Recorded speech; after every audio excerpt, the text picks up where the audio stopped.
Hello' guys, আজি আপোনালোকক এখন এনেকুৱা গছ দেখুৱাম যিখন গছ আপুনি কেতিয়াও দেখা নাই। তেনেহ'লে বলক গছখন চাই আহোঁ। Hello' friend, welcome to my YouTube channel Dildar's vlog. তেনেহ'লে বলক আমি ভিডিঅ'টো আৰম্ভ কৰোঁ।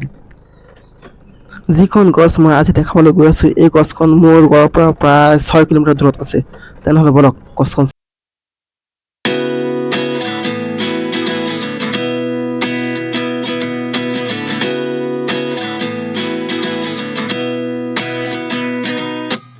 At 29 and I find myself wondering what did happen to the last 10. I ran away with my life, fast forward, never turn back again. এইখন চেণ্টাৰৰ নাম হ'ল মিলন তিনিআলি।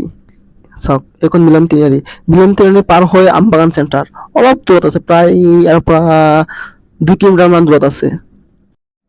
ট্ৰেক্টৰখনে তামাম ধূলি মাৰি আছে, ট্ৰেক্টৰখন পিছ পেলাব লাগিব।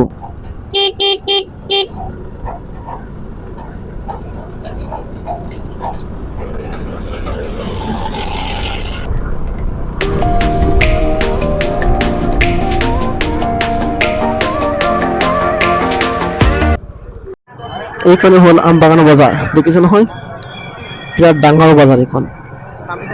চাওক আমবাগান বজাৰখন।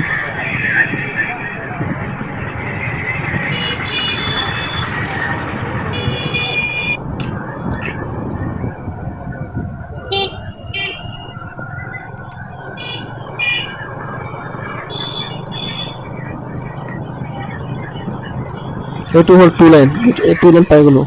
অলপ সন্মুখত আছে এই গছখন দেখিছে নহয়, গছখন কিমান ওখ গছখন। এই গছখনৰ নাম হ'ল আহঁত গছ। এনেকুৱা গছ আপুনি ক'তো দেখা নাই চাগে।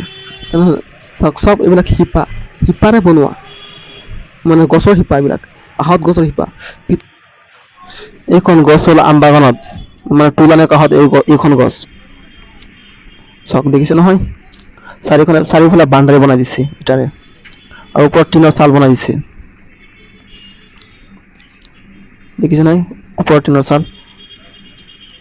তেনেহ'লে বলক গছৰ ভিতৰত এবাৰ সোমাই যাওঁ।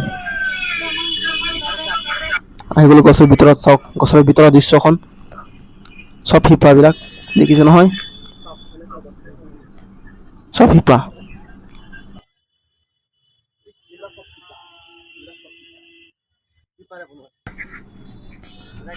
ছাতিৰ নিচিনা মিলি আছে।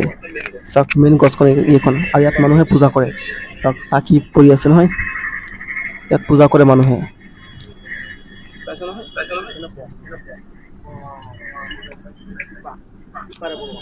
চব শিপা,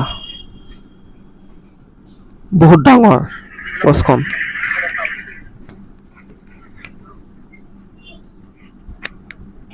কেনেকুৱা লাগিল চাই আপোনালোকৰ? দেখিছে নহয় শিপা। মেইন গছ হ'ল এইখন মেইন গছ, এইটো মেইন গছ। চাওক, তলত পকা কৰি দিছে।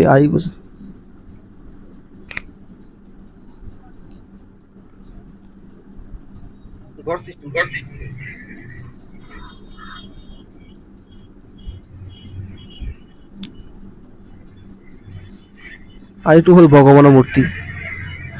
যদি ভিডিঅ'টো ভাল লাগে লাইক কৰক, কমেণ্ট কৰক, শ্বেয়াৰ কৰক। পৰৱৰ্তী ভিডিঅ' চাবৰ কাৰণে মোৰ চেনেলটো ছাবস্ক্ৰাইব কৰক।